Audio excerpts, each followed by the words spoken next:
Welcome back to SportsCenter. John Anderson. I'm John Butchergross. Of course, the big news at UFC 200 in Las Vegas this weekend, John Jones out after testing positive. We have a replacement, and it's a UFC legend. Brett Okamoto with more.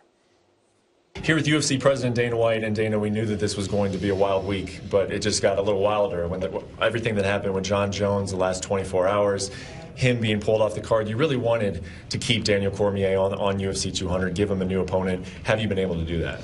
Yeah, I just felt really bad for Daniel. You know, this is a big fight financially and every other way. So, yeah, I wanted to keep him a fight, and I've been working since the fight fell out.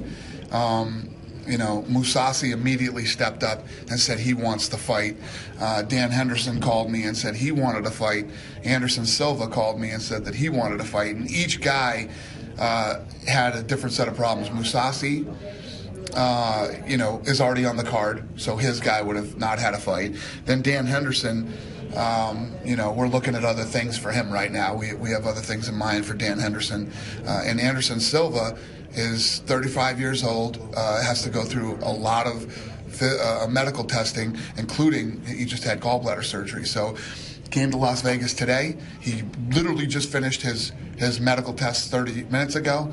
We came to a deal. He signed a contract, and now we have Daniel Cormier versus Anderson Silva. It will not be for the title. It will be 3 rounds. So I'm pumped. What weight will this fight be at? Will it be light heavyweight? Yeah, the fight will be at 205. 205. Okay. And Brock Lesnar, you had announced that he would be in the main event. Is that still the case for UFC 200? No, you know, we were sort of scrambling yesterday, and as you start to sit back and look at it, you know, if you look at everything that Miesha Tate has accomplished, she's the world champion. She beat the woman who beat the woman. So Miesha Tate will be the headliner. Brock will be the co-main event. Then it goes Cormier and Anderson Silva. Then it is Jose Aldo. You know, everything else is the way it was. Frankie Edgar, and then we'll start the show with Cain Velasquez and Travis Brown.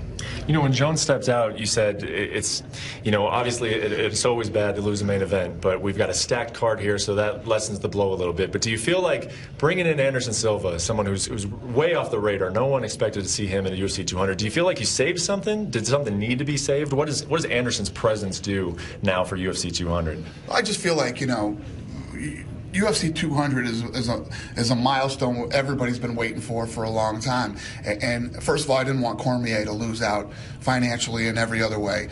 Second of all, I still want everybody to feel good about, you know, about Saturday. And yeah, so we did it. Again, we scrambled, we pulled something together, and we made a very interesting fight.